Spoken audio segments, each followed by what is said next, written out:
All right, Melissa Crook here, back here with Together We F.E.E.L.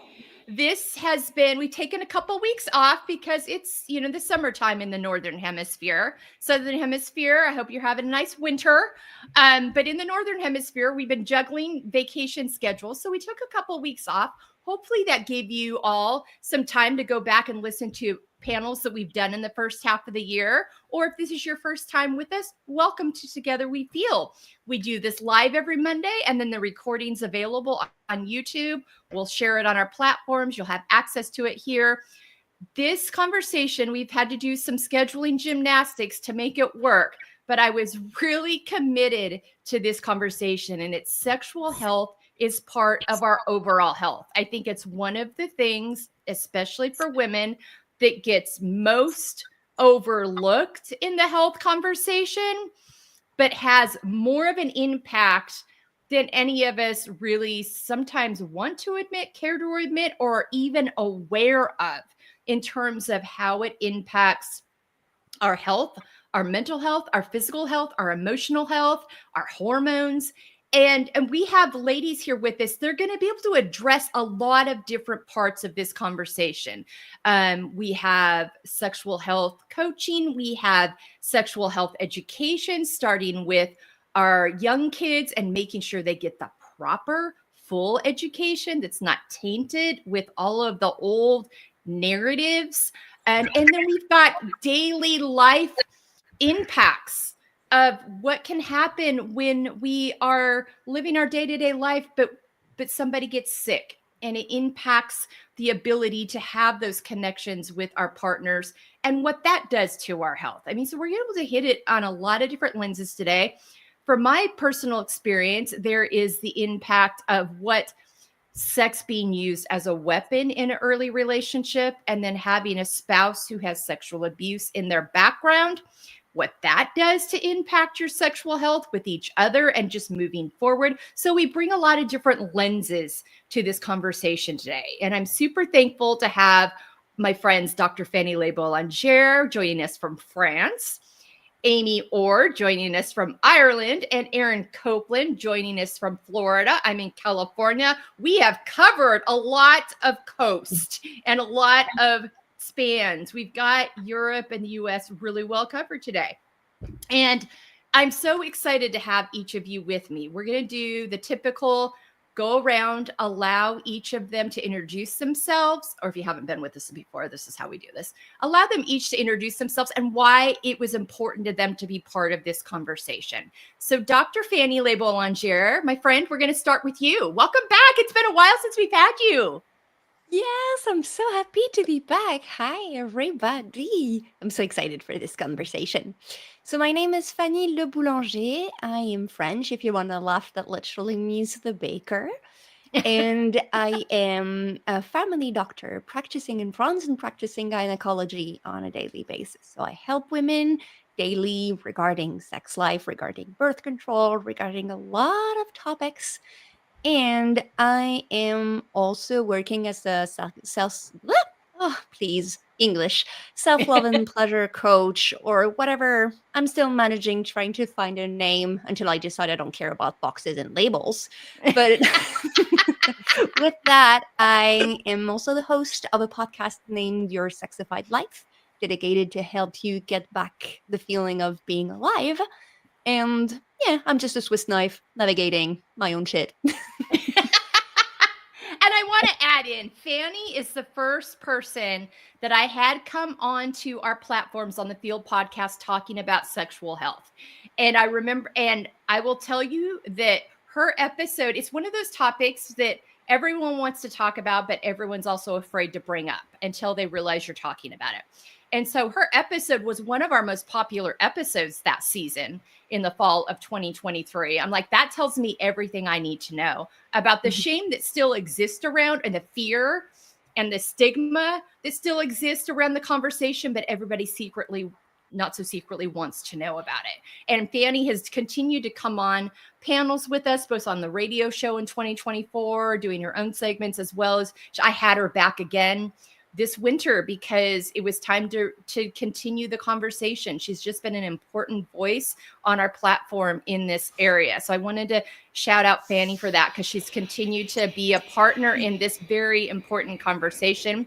I'm going to share the links. All of these women have been with us in various ways, and those links will be in our show notes today. If you want to visit other conversations they've been a part of, you can do that. And also as well, go to our resources page at embracinglayers.com and you'll see their resources. But I wanted to give Fanny a little shout out. All right, Erin, my friend, introduce yourself. And you might be like the wild card of people like, oh, that's an interesting, if you've been listening to our panels and know that Erin is, her caregiver, where does she fit in? But it's actually very relatable. You're gonna see, and if time allows, I'd really love to share like 2 pages out of my book that specifically talk about this. But I am Erin Copeland. I am the author of Welcome to Caregiving, the things caregivers never talk about. I speak, I create tools like Fanny. I don't like the labels. I don't want labels. Right now, the one I came up with this week, I'm like the caregiving anti-hero. It's like, just stop torturing yourselves. Can we just please stop? Yes. And so I'm trying to bring in play and fun and awareness so that we can see where we are, so that we can just break the chains, break the patterns, and start something new for caregivers. So yeah. Talk about your new resource. The way you did this and your promotion of this is so clever and so funny. Every time I see your little Cosmo ad on, I want to Cosmo. I love Cosmo quiz. So I'm a lover of quizzes. Do you ladies also love quizzes? I'm like a quiz junkie. If anybody has a quiz, I will take it. I love them. And I decided to make a quiz for caregivers. But so much, especially a lot of the medical profession, even our friends, even ourselves, like we put the label caregiver on people, and it's just like they slap it on, you're a caregiver. But we are individuals. There is more than that. And so I created the what's your caregiving archetype? What kind of caregiver are you? And so I put that quiz out there. It's super fun. It's super easy. It's light. I paired it with the glimmers that come with each archetype, the bumps in the road you might hit, some really easy like action items that you can move through just to help soften your journey, because I want it to be easier for everybody, easier and more fun. So yeah. The caregiving archetype quiz. Yeah. Tell them the names of the quiz. This is the best part. Okay. So there's the desert tortoise, because I love my animals. So we have the desert tortoise, we have the barn owl, we have the meerkats, and we have the ostrich. And those are the 4 different archetypes. So yeah. And that should pique your interest enough. And you can be different ones depending on who you're showing up for. Like I am an ostrich and how I showed up for my in-laws, but I'm more of a barn owl and how I would show up for someone in my immediate family. Very interesting. Oh, and I've shown up as all of them just for my husband. Yeah. And so that's part of this education too, is like that awareness. Where am I today? You know what? I am very desert tortoise today. I'm going to do it myself. I'm going to hiss at you, pull in my shell, stay away from me, go away. Other days I might be the ostrich and be like, you know what? I'm just going to put my head in the sand. I don't want to deal with this. I'm going to throw some money at the problem and let somebody else take care of it. And so that's part of the education too. And there's a resource that is available with that, so that you have the guides for all of them if you wish to have them, so that you can tap into where you are every day. So it's fun. Yeah, it's a lot of fun. And I promise you, we're going to give you time to read from those pages, because I think that is such a relatable piece of this sexual health piece that comes up in the caregiving, but it can come up in a variety of ways when you've been in a relationship for a long time. So we'll get back to that. Amy Orr's here with us today. Amy, welcome. Hello. Thanks for having me again. Happy to have you. It's always nice to be here. And I'm very intrigued, Erin. Very intrigued. So I am Amy. I run Yumi. I'm based here in Waterford in Ireland. So it's Southeast Ireland, the sunny Southeast. And I give period talks and workshops. And I basically cover all areas and aspects of the menstrual cycle, the good, the bad, and the ugly. If there is, in fact, a good part. I guess there could be. There is, because, there's many good factors to the menstrual cycle. Yeah, there is. Well, and you go into schools and you not only talk about the menstrual cycle, but you really educate these kids on the anatomy of their bodies. Talk about that a little bit, because I think that's so important. Yeah.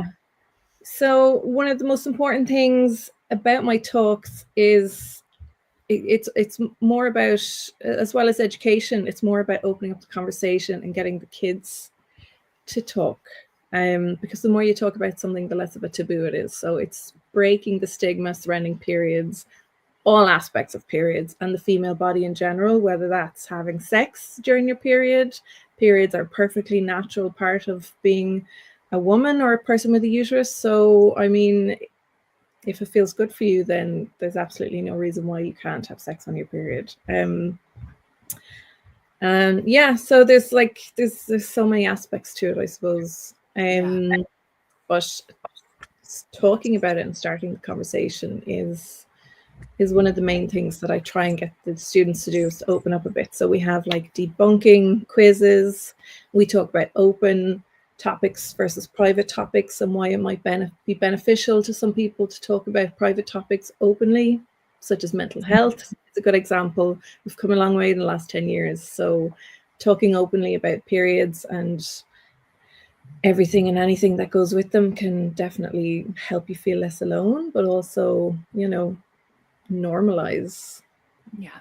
Well, Everything. and you're also letting these young girls and boys know, and you excuse the boys at certain points, so the girls will ask questions that they wouldn't ask in front of the boys, but you have them together, but you also present the anatomy in a way where it shows them what it looks like, the size of it. It shows all the parts of the organs, including the clitoris, which you all have heard me say this.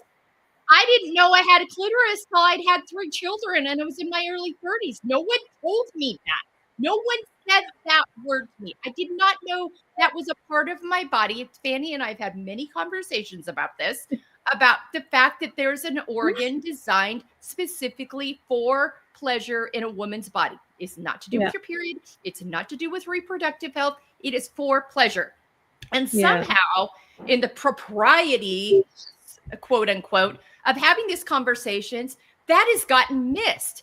And Amy addresses it a way, in the anatomy, in a way that's very approachable. It doesn't feel weird or scary. It's just very matter of fact, in like, this is in your body. This is about the size of it. This is where it's comes in all different shapes and sizes.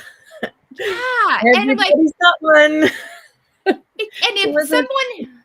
If someone had presented it to me in that way when I was 11 to 14 years old, what a difference that would have made of just my own knowledge. Yeah.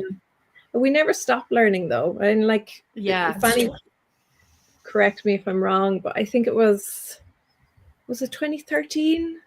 The clitoris was finally included in medical texts, because before then it wasn't deemed, and was it 2013? It wasn't deemed like a vital part of the female anatomy, so didn't do anything. So what's the point in including where you study? Sorry, depends where you study and what happened, but I think it was in 2019, which is not so long ago. They conducted a study on books for high schoolers, and it was missing in many of them. Yeah. They're like, why? Yeah. Well, and it just adds to the taboo. And, even if you're coming from a faith-based place, if you believe God created your body, well, God put that in there. So, it's like not talking about your earlobe.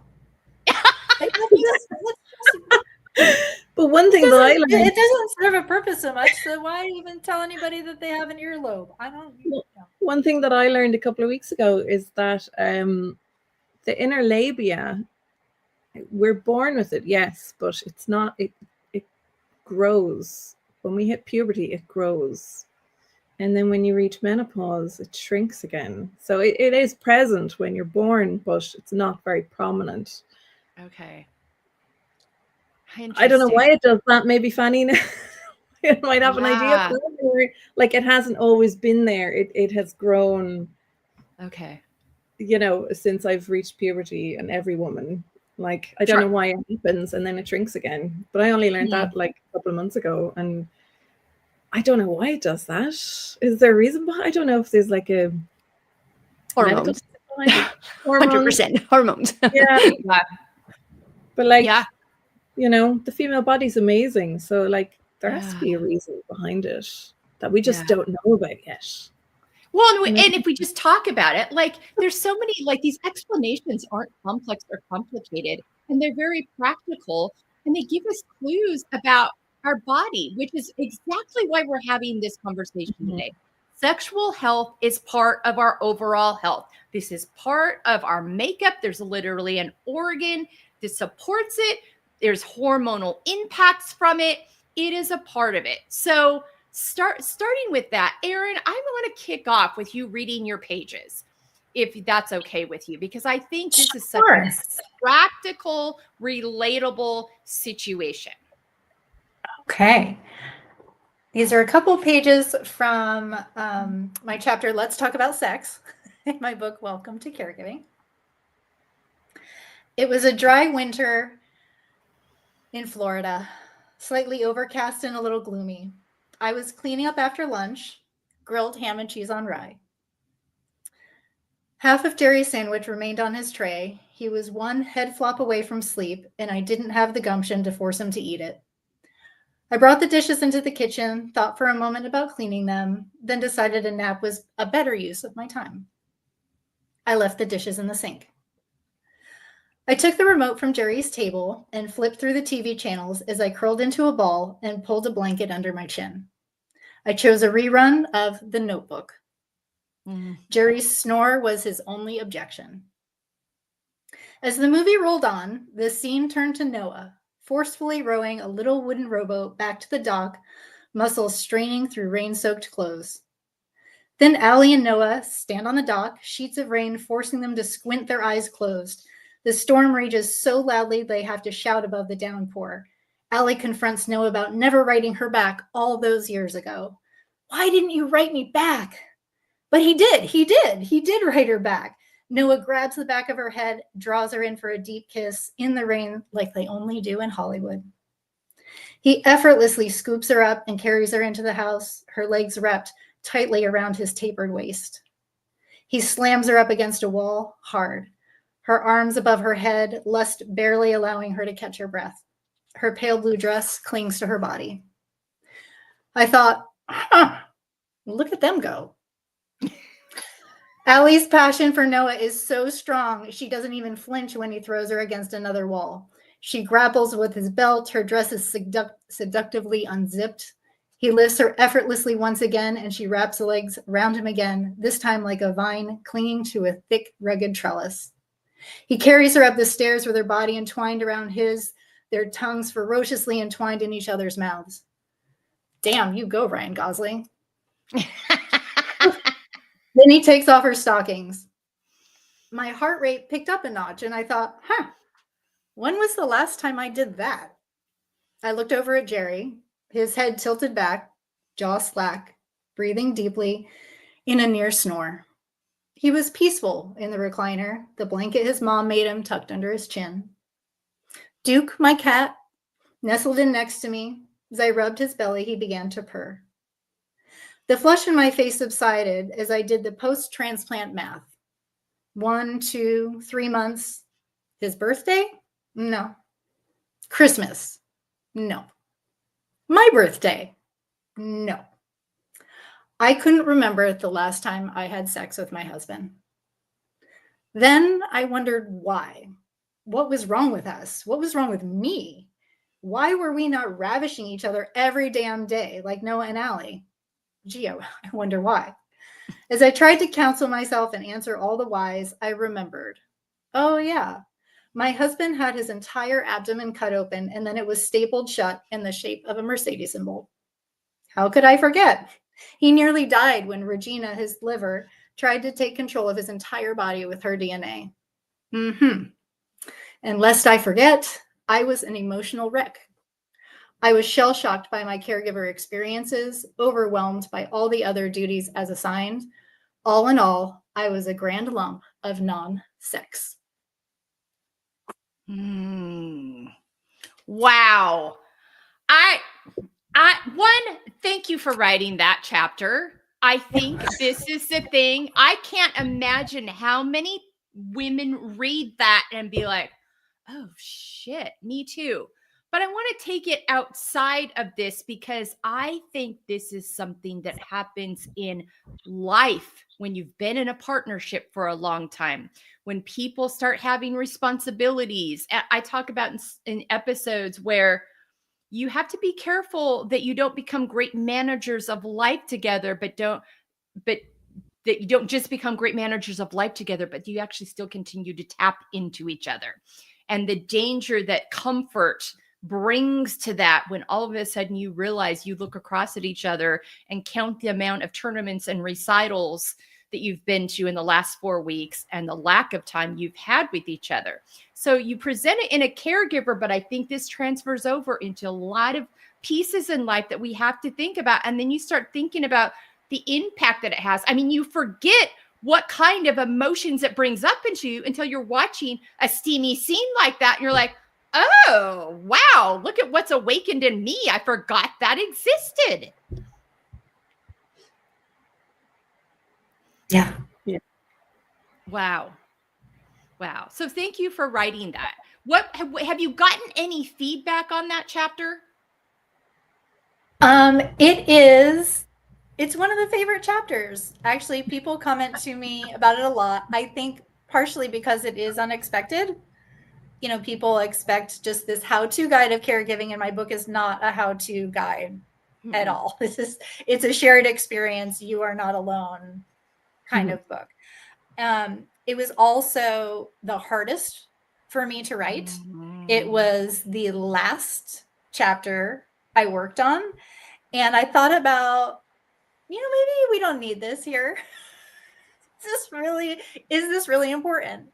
And yes, it was really important. And I touched on all of the other ways that caregiving affects your life.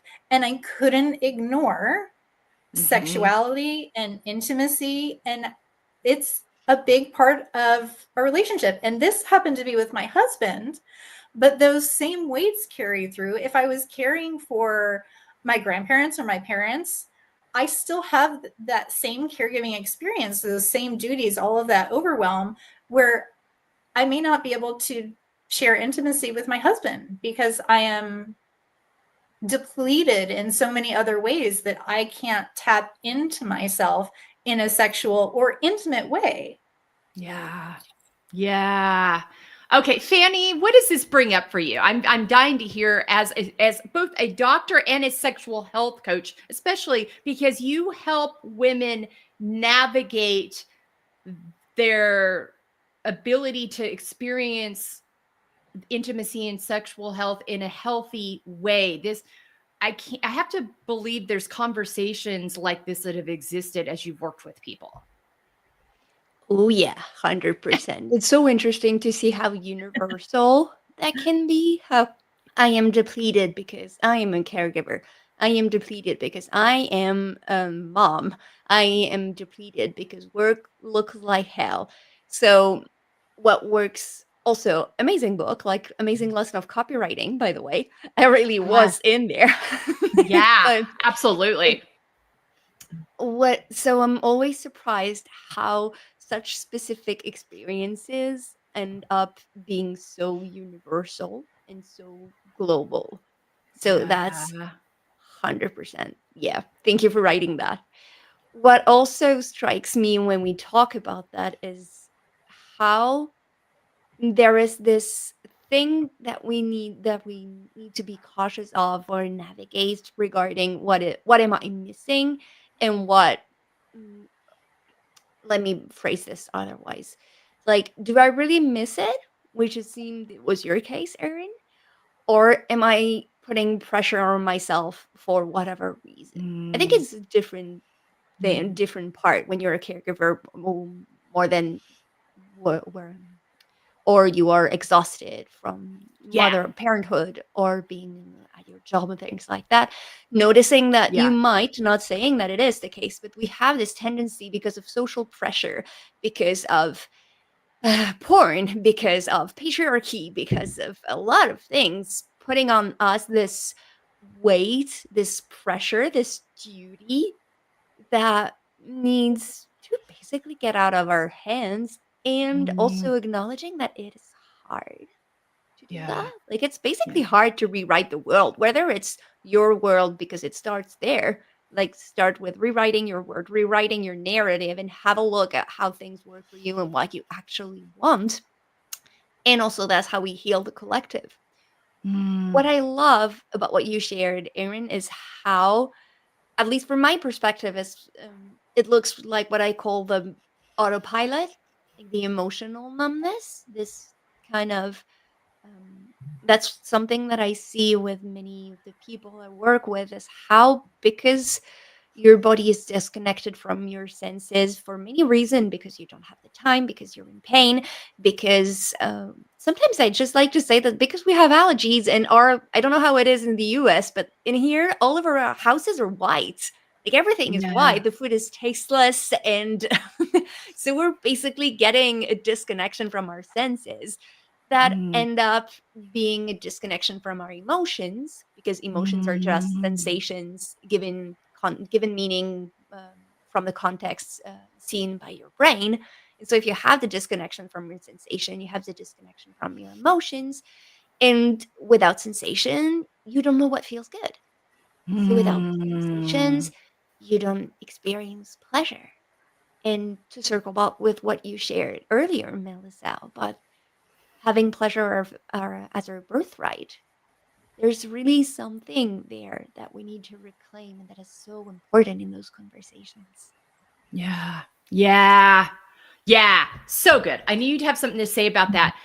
You do something that I think is really important when you work with women on this. I mean, it was, you started out working with women on the medical side and you just saw this need, you saw this disconnect. And so you made this choice to add this additional piece to what you offer outside of being a doctor. So this is separate. Her sexual health coaching is separate from her medical practice. So they're not connected. It's a separate thing. But you really start with that self-love and self-care piece within it. So you very much address it. Talk a little bit about that, because I think this is a very important piece in order for us to really be connected in a healthy way to our sexuality, to our sexual health, to our intimacy. It starts with this piece that I think many times can get skipped, that you are very, this is one of the first things you really talk about. It's just like when you want to heal your relationship, if you don't know how you work and how your pleasure works and how you and what you actually want for your life, this will not work. Yeah. So when I had a look at the studies I could do to actually become a sexologist, at least from what it looks and where I live, a part of me was like, yes, and I don't want to add another medical problem to something as, at the same time, so complicated and challenging, and at the same Mhm. time so simple and beautiful, like sex. And Mm, I'm like, there's something we should do and we could do. When I was there was that moment when it was a morning of consultations, and I had several patients in a row telling me about their vaginismus and pain and like things like um, pain during sex and things like that. And I was like, you need to go see a sexologist. You need to go see a sexologist. And I guess I saw like 12 patients on that morning, and I told like to 9 to 10 of them, you need to go see a sexologist. And also, there's not that many sexologists, and they have 6 month waiting lists. So mm. Yeah. a part of me was like, there's something that is not working in here. Yeah. And when you see it like that, suddenly it starts to make sense. Before medicalizing low libido, can we have a Mm, look at your traumas? Can we have a look at patriarchy? Can we have a look mental load? Can we have a look at our inner children? Can we have a look at how much we think we need to earn the love, to be Mm. to like sacrifice ourselves to be worthy of interest, of love, and things like that. And suddenly, when you address that, you create a new baseline to investigate, learn to play with your sexuality in a different way, because you've basically changed the mold and changed the foundation. What I love Mm. to say when people come to me, sorry, with like couple problems, the first question is like, do you self pleasure? If you want to start healing some of your sexual challenges, do you self pleasure? Yes or no? And do you want to self pleasure? Yes or no? And do you respect your own self consent, which is also something that is so important in our sexual health and even in our overall health? Like, do you respect consent with others, but also with yourself? There is Mm. all of these things that when you take care of them, you build a healthy foundation. Just like when, if you enter a relationship to have your needs met by the other person, it's just going to blow into your face anyway. Mm-hmm. Yep. It's kind of the same. Yeah. Yeah. Thank you for that. So good. I mean, it's really, really important. I think that's such an important baseline to start from and makes sense when you think about it, but it's not the approach that we normally hear about. And so that's why I continue to bring Fanny back, because I want people to know this is possible. I had another person on that trained similarly to Fanny a year ago last summer, Carrie Swinyon, who also uses this methodology when she works with women. So you can check out her episode as well. She wasn't able to join us today, but there are people out there that have this very holistic, healthy approach. And it's the same kinds of questions you ask yourself when you're dealing with other parts of your health. And it's such an important, and for you to truly be in touch with yourself in the way that is going to be really meaningful, impactful, holistically healthiest, it starts with this kind of work. But so many times that gets skipped over because we jump to the medical things and we don't deal with the emotional impacts, the mental impacts, the impacts you touched on, that inner child where you violated in some way. And women, as in this world, are violated, even if they aren't violated physically, violated verbally, mentally, emotionally, sometimes from very young ages, and the impact that it has on how we see ourselves, what's expected versus what's no. You can say yes and no to that. There's consent involved. It's okay to tap into your own pleasure so you even know what it is that feels good to you. I mean, I cannot tell you how many times over the years my husband would ask me what feels good, and I'd be like, I don't know, try that. I don't know. I mean, because you don't know, because it was never introduced to you that maybe that's something you should figure out. And because there's such a taboo and stigma around these narratives around what is appropriate versus not. This is all man-made, by the way. It's all man-made. Mm-hmm. And I think it's very important to start there and unpack all of that. Amy, when you're dealing with, you get these kids at a young age, what kind of roadblocks, and you and I've talked about this before on other panels, but I want this group to hear, what kind of roadblocks do you run into when parents realize the conversations you're going to be having with their kids? None, really. Thankfully, I kind of, because I work through the schools and the libraries, it's pretty much like, thankfully, I've never had any pushback from parents. I have had, like, there was one talk that I did, and it was with the library. It was in a school, and it went really, really well. And it was probably one of my favorite talks that I've ever given, because the boys were so involved and they had such great questions and they were genuinely curious. And then I sat down afterwards with the girls and they asked all these amazing questions. And I talk about so many topics, so many, like, debunking myths and stuff like that. And one of the parents actually messaged me on Instagram, and she was like, "Thank you so much for today. My daughter was absolutely delighted with the talk." But then the feedback that I got from the school wasn't great. So I suppose it varies. Like, to be honest, I was expecting a lot more pushback from parents.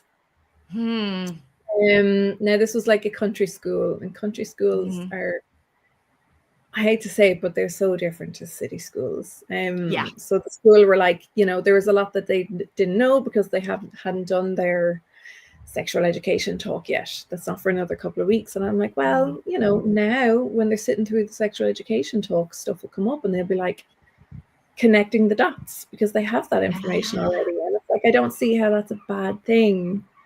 It might come to them till they're in college and they're, like the boy might be bringing a girl home or something, and he might remember that, I don't know, like whatever I taught them, you might be like, oh, this is the clitoris. Okay. Yeah. Do you know what I mean? Here's me looking at one for real. Okay, that's what that is. I know what that is. It's there's a name for it. They can Google it. And, thankfully, I know there's a lot of misinformation out there as well, but it's giving them the foundation, I suppose, and it's giving the girls foundation as well, because the more you know about your body, the more empowered you are to ask for what it is that you want, whether you're advocating for yourself in the doctor's office or whether you're trying to tell this man that you just brought home what it is exactly that you like and how you like it. Do you know what I mean? And not feel ashamed about that. So it's funny that sex and our own well-being is it's always the first thing that we put aside when we've so much else going on.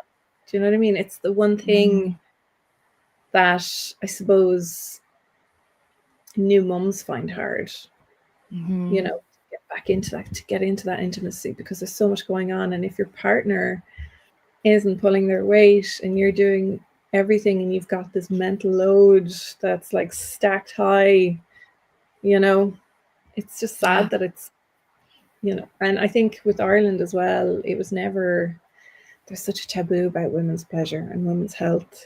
There still is. And do you know what I mean? Self-pleasure just wouldn't even occur to many women. Do you know what I mean? I could actually do this myself, Yeah. It's a more mental load, but it's a good kind. I don't necessarily help with this. I can do this myself. Yeah, it's so important. I mean, I'm not teaching this to kids, obviously, but you're kind of just sowing the seeds, I suppose. And they're going to have so many penny drop moments, hopefully, as they get older. Yeah, and hopefully the girls will be able to, it'll kind of instill a bit more confidence in them, and they can just keep building on that confidence as they get older and older and older. And hopefully it'll lead to them not putting themselves last, We'll see. We'll see. Time will tell, I suppose. But it's just a shame. It's just, it's a shame that it's always the first thing that we put on the back burner. Put on the back burner. We neglect it. Every aspect of ourselves, but that's definitely like the first one to go. I know. You said something so important that I think, how the boys were curious and the boys were asking questions. Talk about how important it is for boys to have this knowledge, whether it's knowing like, oh gosh, my girlfriend, my wife, my partner, my sister, my mom, she's having her period this week. So she may be a little more tired, or she may not, that, or I might give her a little more grace if she snaps at me this week, because I understand there's a lot going on in her body right now, or even later on as a partner, knowing how to support it because they have education.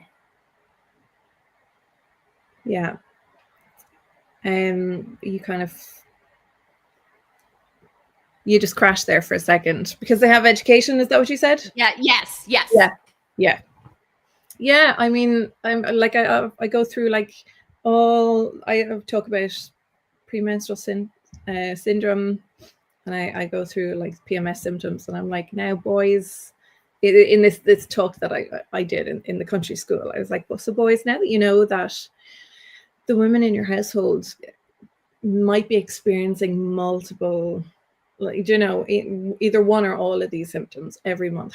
What do you think that you could do to help them out during this time? You know, what would you like to be able to do for them? You know, and one kid was like, stay out of their way. And another boy was like, don't wreck their heads. And I was like, now you know more than most men, okay? Yeah. So like, it's really not that hard. Yeah. Just, you know, give them a bit of space, you know. Chances are you're going to have to go down to the shop. You're going to have to get comfortable with buying products for them. Do you know what I mean? This is stuff that you need to know, and they want to know it.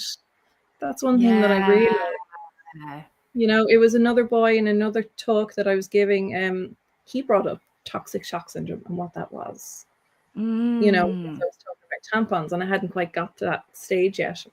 You know, and all his friends were laughing. He was like, "What? Like, it's a real thing." Question. You know, Google it. So, but they want to know this information. You know, they want to be able to help. I think we need to let them. Yes. I think that's such an important piece. I think so many of these stigmas, stereotypes, and misidentified ideas behind it are imposed upon these kids instead of allowing them to actually be curious and say, no, actually, I do want to know about that. I do feel more empowered with more education. And guess what? This has an impact. If you're talking about intimacy within a partnership, if you feel seen and supported and understood by your boyfriend, your husband, that is going to build up, because men and women do operate differently a little bit this way. That's going to build up your desire to connect with them emotionally, because you feel seen, known, and heard. You don't feel like you're just being asked to show up and provide something for them, which is so much how it's set up. It's not set up for it to be a pleasurable experience for a woman. It's set up to be like, well, you can have babies this way, and it probably feels good for you, but really we got to make sure we keep our men satisfied because their urges are strong, and we don't want them to cheat, and we don't want them to do this and that. And it's never a conversation about the woman. Whereas if the man understands how the body works and how to support his partner through this, there's a different kind of connection there that builds. Yeah, 100%. It's not necessarily about sex. Like, there's so much more to intimacy, I suppose. Like when my son was born, like the first couple of days we were home, obviously the last thing on your mind after giving birth is like intimacy. But like there was just, look at myself and my husband, there was like pats on the back and pinch of the bum, and it wasn't leading to anything, but it was still nice. It was a nice reminder that like we're both here, we're both the same people, even though we're in the thick of whatever this new reality is. You know, we still love each other, and we still care for each other, and we still want each other, and we'll get there eventually. It was like a promise more than anything. It's funny, there was a meme on Instagram. This woman, she basically like, she was like, I faked every orgasm because when my ex broke up with me, I wanted to do a disservice to him. Like I wanted him to think that he was good at sex, you know. And so it was such a divided opinion. People were like, why would you do that to yourself? Like, why would you do that to yourself? You're doing yourself a disservice. And then one person commented, was like, you know, why should we have to educate men on what it is that we like? They should be interested in figuring it out themselves. And I'm like, why wouldn't you educate them? Yeah. Do you know what I mean? I mean, we struggle to figure out what we want or what we like half the time. So like, why wouldn't you teach them that? We've taken so long to figure it out ourselves. Why wouldn't you pass on that knowledge for your own sake? Do you know what I mean? It's just another example of like putting ourselves last and our pleasure last and forgetting about ourselves and selling ourselves short, you know? Yeah. It was Yeah. mind-boggling. I'm like, why wouldn't you educate them? Do you know what I Yes. mean? If they don't want to learn, then you can walk away. That's fine, next. But if they do, then, it's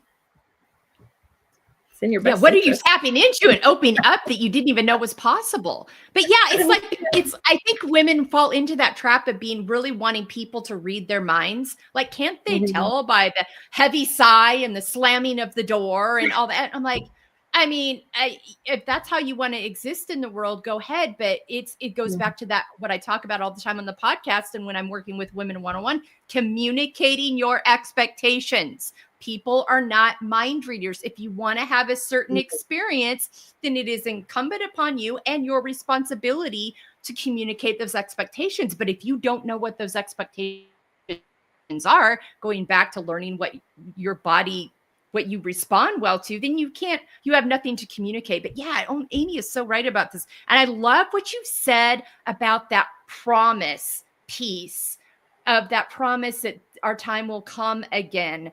Aaron, I'm going to get back to you, but first I want to ask Fanny, what did that bring up anything for you, that promise piece? I was like, oh, that's so good. Just that we're all here to change the world, and that you cannot change the world with half of it ignoring it. Yes. Yes. What showed up for me as well is when you mentioned them, it reminds me of white supremacy in a sense. Like, Mm-hmm. why should people of color have to educate white people about their reality? Mm-hmm. And so, well, that's what it is. So, what we can do is, now that we are aware, talk about it again and again and try to inspire and offer and again Mhm. and again. And that's what I say, like, we cannot do this only with ourselves. Mm-hmm. And it's so interesting to see how there is this humorist that we have, that is there we have many French humorists who are feminists and who really presents themselves as feminists, especially because I don't know how it is in the US, but the feminist term can be charged for some Mhm. people. I'm not afraid Yep. to say I'm a feminist.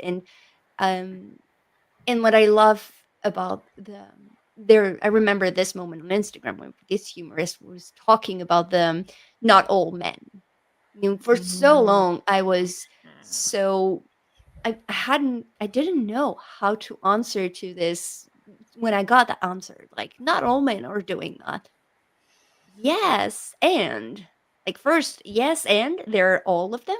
Just like when we talk about home violence, and like, so when you talk about violence and suddenly, yeah, but men suffer too. Mhm. Yes, but can we not bring back to the 2% of the conversation? Even if they suffer and that's awful, but can we go back to the 98% of the Mm-hmm. Mhm. rest? So Yeah. there is this thing about how we can ignite the movement, and then we Mm-hmm. need like partners and conversations that can also help from men to men. Yeah. Just how noticing the impact of just how a small change, like the ripple effect, Yeah. basically, with just Yeah. something that is changing in someone's mind, that will change drastically, sometimes from an instant. I remember this. Like, I was in the mountains with some friends a few weeks ago, and that man had like a weird moment about something in his butt, like kind of a homophobic, but he's not a homophobic, but this what he said was homophobic. Just like, you are not racist, but you're living in a racist culture. Like, what he Mm-hmm. said was basically a manifestation of a homophobia culture. And I was like, have you never experienced sodomy before? He just blushed, and then it's like, yeah, I started a conversation. I'm happy. You do whatever you want with your wife, but I'm happy. And if it can open you doors of pleasure, thank you. You're welcome. But just like, um it's so interesting to also navigate and find out how to have this conversation, like how, Mm-hmm. when it's in front of people, telling them it's sexist is not. Yeah. So- Yeah. So there is a part that needs to be done. There is the education, but there is also, I wish it wasn't, but it still is, how to give that education. Because when Yeah. you're fighting a wall, yelling at the wall had never worked. What works Yeah. is like slowly start to, I don't have the English word for that, but what keeps the block together. Like Yeah. crushing it slowly by slowly Yeah. so that you can dismantle it little by Yeah. little. Yeah. So that's what I love about the promise that you shared is how it's a message of hope and how we can all fit in together Mm-hmm. in it. How everybody has its, its own role to play. Yeah. I found this is hopeful as well. Yeah. And the signals we send, I want to go back to what you said. I think you made such a good analogy there of you can't, if someone hasn't had a lived experience, they aren't going to be able to figure out the lived experience. And so it's by hearing from someone who's had the lived experience that they learn. And so that, I mean, I think it goes back to that piece of like, I can't understand a lived experience that I'm incapable of having, but I can learn about it from someone who has had that lived experience. So in that, because that communication piece is huge. All right, Erin, you've gotten to hear a lot of stuff here. Tell me what thoughts have come to your mind. So many things. And I'm sure Dr. Fanny can expand on this for me because I only touched on it in my book a tiny bit. But when Amy was talking about the person who faked orgasms just so that her boyfriend thought he was good at sex, it just brought to my attention that orgasms are good for us. They actually are. They are good for us. It's not just a pleasure thing. They release dopamine, they release oxytocin, they help our systems go into that parasympathetic state, so they calm us. So there's so much benefit for them that we should not be faking them. Yeah. And getting brave enough to explore that self-pleasure, which can be, it can feel really scary, especially if you are in a situation where you're not connected with your partner right now. It can feel guilty, it can feel sneaky, it can feel all kinds of ways to pleasure yourself, but it also brings on all of these good things and makes you feel better and gives you more energy and calms your nervous system. And so there's some benefit to that. So I'd love to hear what you guys think about that. Yeah. I'd love Fanny, to go add ahead. something there. A good idea, a good reason to continue having sex as you're aging is to just be able to like notice if you have a heart condition early. So there's so many histories of people having acute heart condition revealing themselves after sex. Basically, when you work in the ER and have someone in the middle of the night coming to you with a chest pain, the first question is like, "Were you having sex at that time?" Because it literally is like bedroom sports. That's what we call it in French, sport en chambre, like bedroom sport with the blood pumping and everything. And so it shows you first. Sometimes it shows you that you really need to get back in shape, or that you want to increase your mobility, or sometimes that you need to go to the chiropractor as well. But also how it helps have an assessment of what is going on in your heart. Just put in that as a joke. Yeah. Yeah. I think that's, yeah. I love to the pace that, I mean, I think that going back to that self-pleasure piece that Erin talked about and unpacking all those stigmas and shames. And this is another area where Fanny really helps with the self-consent piece. Like, what do you need to get to do with yourself to get yourself that self-consent so you don't have those emotions of shame and fear and like you're letting your partner down, and how you do that. Can you talk about that a little bit, Fanny? I love self-consent, especially because now that consent is slowly taking not too the English is vanishing. I wish it would be faster, but it's taking its time, but it's coming, so that's the most important part. Yeah. I think it's so important to develop listening to the inside answer. What I Mhm. always say is like, if putting a tampon in yourself your whole life has been painful, at some point self is going to be painful as well. Like, Mhm. you've basically been forcing your pelvic floor to do something your whole life. At some point it will fire back, and that's just how it is. Yeah. And what is so interesting when you develop that sense of connection to yourself and what is a yes and what is a no is that you also connect to the resources to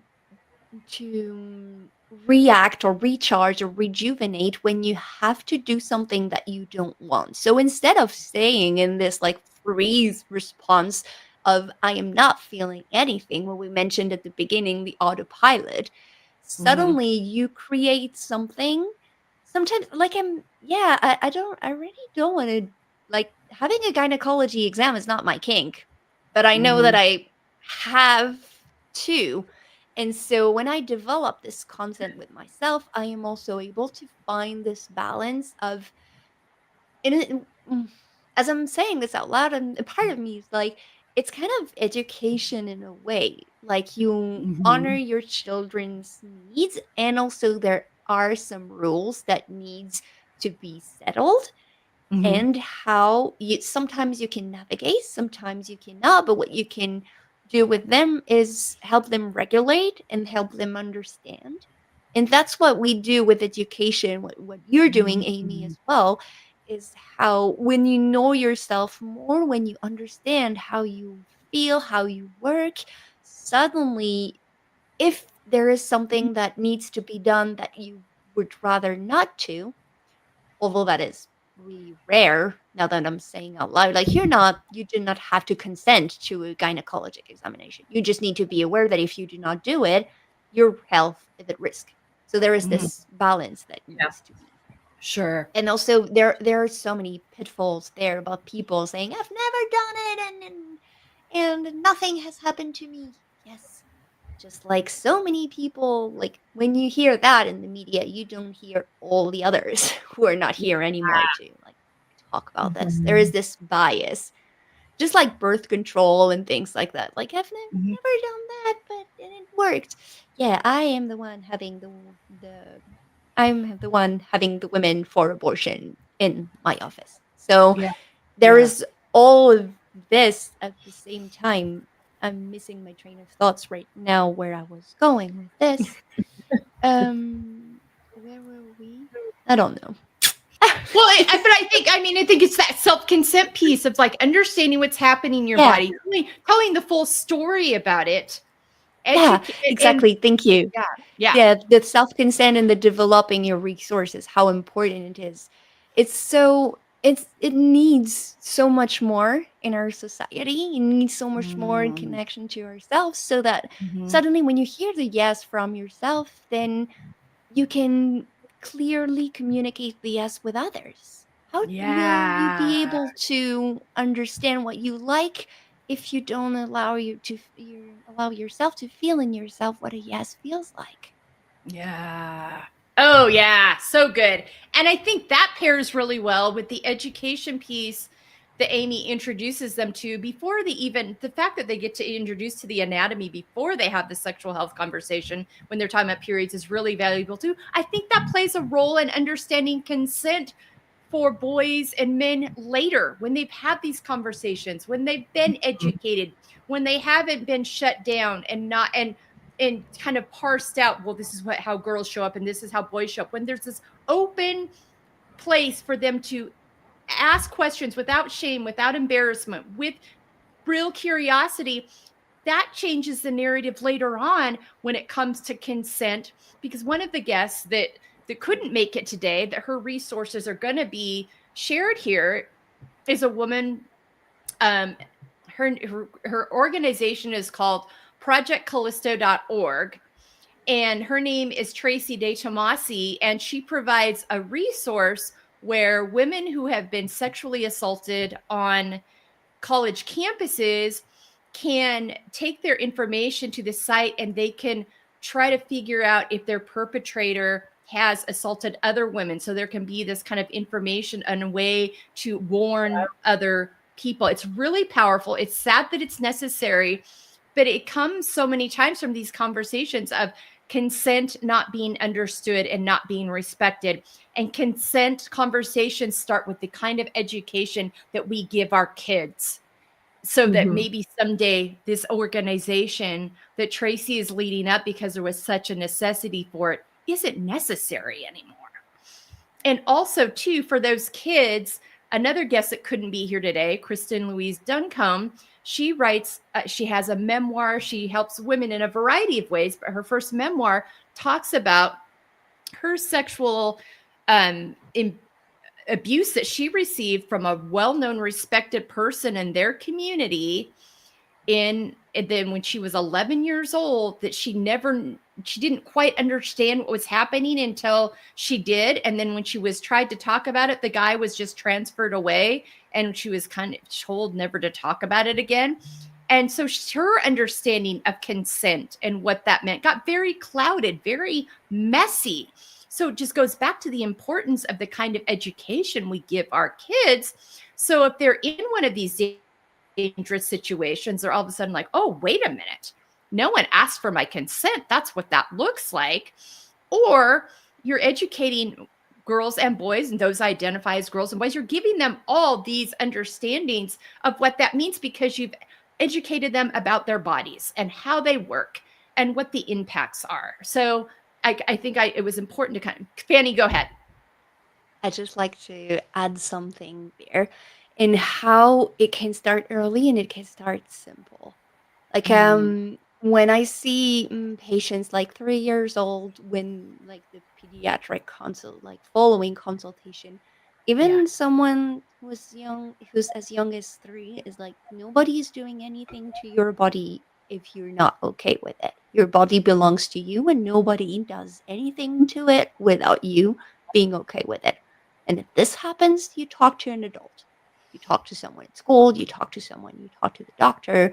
So it can start really early, and it can start really simple. Yeah. Thank you for that, because I think we wait until kids are, many times Amy's getting them in middle school age, where we've never had any conversations. And sadly, many children are sexually assaulted when they're very young, toddler ages all the way up through teenage ages. If they're going to the doctor's office and learning from their doctor when they're 3 years old, they're much more likely to be able to identify that and report that than if they don't know. So we're not doing, by deciding, oh, they're too young for this conversation, oh, they can't understand that, we're not doing them any favors. We're inhibiting them, and we're actually not protecting them at the level that we can be. Absolutely. Yeah. Okay. Well, we could have this conversation forever. There's so many avenues and ways we can go down. But so to wrap it up, I want you each to have an opportunity to share a last thought you want to leave with our listeners today. And then listeners, all of these women's information, again, will be in the show notes. They've all been with us multiple times. So you can also go to our resources page at embracinglayers.com. We will link other conversations they've been a part of in there as well. But Erin, starting with you, tell people where they can find you and follow you. Thank you so much for having me. The best way to connect with me is on my website, erincopeland.com. You can find my book there. You can connect with me. You can take the quiz there, all the good stuff. Any last thoughts, too, with our listeners today? I think my final thought is just finding that place to get quiet and tap into your awareness. So whether it's sexually, no matter what facet of your life it is, so that you know where you are, you know what your hell yeses are, and you know what your hell no's are, because our inner compass is what's going to guide us always. Yeah, so good. Oh, I like that a lot. Very good. Amy, how about you? Final thoughts on where people can find you. Just following on what Erin said, boundaries. I'm a fan of boundaries, Melissa. Yes, I do.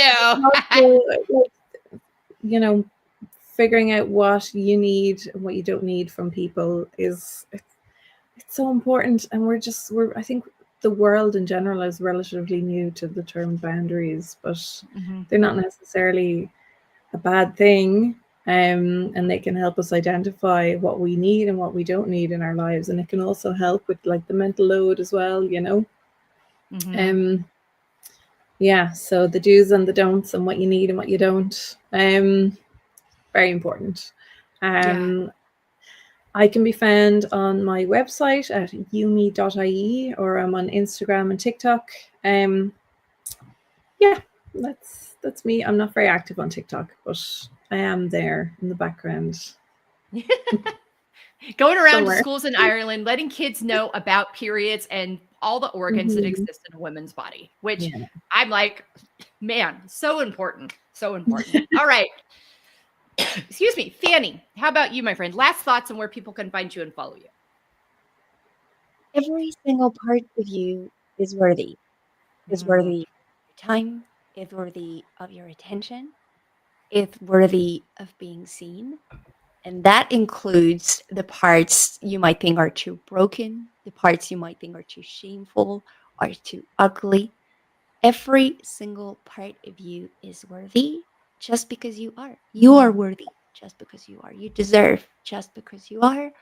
And that you that deserves and is worthy of includes your sex life. Yes. If you want it. Yes. What a great sex life if you want it. Sex life, pleasure, good, and consent. All things, all wrapped up in one. Tell people where they can find you and follow you. So if you want, you can find the Your Sexified Life podcast on your favorite podcast platform. Keep the Y at Sexified because I misspelled it, I liked it, and I kept it. It's been on a hiatus for a few months, but it's coming back really, really soon. And if you want to reach out, there are all the details by email or on Instagram. I am a DM girl on Instagram, basically just using Instagram as a way to contact. You know, when I said I didn't like labels, I literally wrote in my bio, sometimes I'm here, sometimes I'm not. See ya. I know. I'm watching Erin react to Fanny. I'm like, you guys would have so much fun together because you have, oh my gosh, you would have so much fun together. Thank you all so much for being here today, for being willing to have this conversation. This can be a tricky one. In 2025, people still get blushed in the face about having this conversation, but it's that piece of our health that has so much impact. And if we know how to have these conversations, first with ourselves, and then also with other people, with our children, with our partners, there's just so many spaces and places that if we can take the stigmas and stereotypes and get down to actual truth, what's actually true about how our bodies are made, what's actually true. I mean, you know, Erin hit on it earlier. Like, let's just talk about the health impacts of an orgasm. I mean, let's not ignore the impact of that in itself, but also all the other parts, our mental, emotional, physical health, connections, proper education, consent that go into this, that play a role on how we feel. I mean, it's all there. And Fanny brought up a good point. It can also bring attention to the areas you might need to get in a little better shape, like your heart, your cardio, your physical health. Oh my gosh. I'm going to take that bedroom sports Cardio is cardio. I'm going to remember that forever now. I love the French bedroom sports. That's so good. All right, ladies, I hope you enjoyed this. I hope it captured curiosity and also reminded you of exactly what Danny said, of the value of what Amy said about communicating clearly what you need from people, what you don't. And Erin, on your hell yeses and your hell nos, and how those factor into life. So think about those things this week. Thank you so much, friends, for being with me. Take good care. We'll be back next week with another Together We Feel conversation. Don't miss out. Check out our YouTube page at Embracing Layers. You can find all these conversations there. Thanks so much for being with us.